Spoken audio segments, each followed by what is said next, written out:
Good afternoon, guys. Hope you guys are good. I know it's been a minute, guys, since we posted something on YouTube, but we thought that, you know what, let's just put in the time to create this very informative video for you guys. So a couple of weeks ago, guys, we posted a video whereby we were changing the blade on one of our machines, right? And then we actually realized that a number of you guys thought that that machine is actually something else. So we decided that, you know what, let's just do a very informative video whereby we'll distinguish the differences between the two machines, right? So guys, this video mostly is for beginners, but for seasoned carpenters who know their tools very well, you can drop a comment in the comment section below, just to add a little bit of your input regarding how you find these tools valuable in your workshop or in your trade.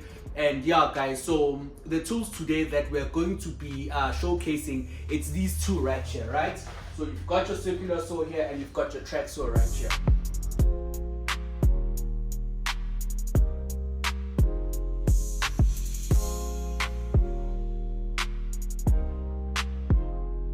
Alright, let's start with the big boy, right? Which is the track saw. The most noticeable thing that you'll see with the track saw, it's your track guide right here. It comes in a standard size of 1.4 meters, but other brands do actually offer extended versions of this track right here that go up to 2.5 meters, up to 3 meters that I've seen with other brands, right?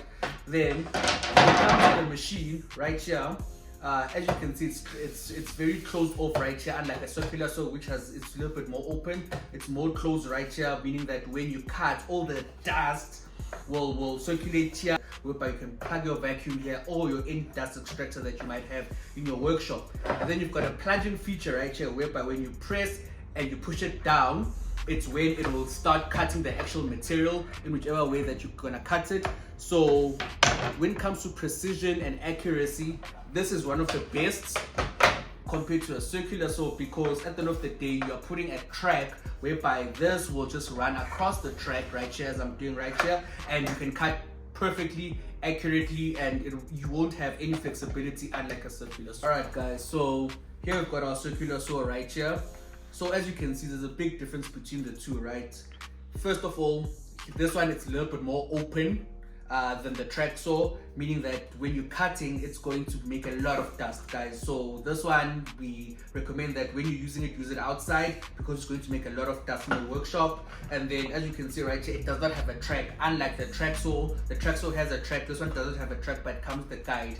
But if you want to use your circular saw as a form of like a track saw, you can make yourself a homemade guide, or you can buy yourself a small guide at the local hardware stores. But when it comes to precision and accuracy, it's not as precise as your track saw, because the track saw has a guide, but this one doesn't have. So there will be a little bit of flexibility. And the last thing about this one is that there is a potential risk of a kickback if you don't cut properly. So what will happen is that you will cut into your wood, but then if you're not cutting straight, then the machine will just get stuck or will kick back. So a track saw, the chances of a kickback are less, but with this one, the chances of a kickback are actually more. So when using this one, take your time, be precise on it, and always pay attention when you're using a circular saw, because a lot can happen with a circular saw versus a track saw. Let's start with pricing, right? So price range is this right here. It starts at around 1,600 rand. The max you'll pay for this guy is 2,000 rand, depending on the hardware store. So I implore you guys to do your research about it. But this guy right here, the max you'll pay is 4,200, and the least you'll pay is 3,800. I bought this for like 4,000 rand. It has been very helpful, and because of its pricing, it comes with a 1.4 meter track, whereby you can use it on white surface boards or kitchen counters or tabletops. So yeah, guys, another thing, this is more useful in construction, and then this is more useful in your workshops and all of that. So yeah, applications vary based on your job spec, but yeah guys,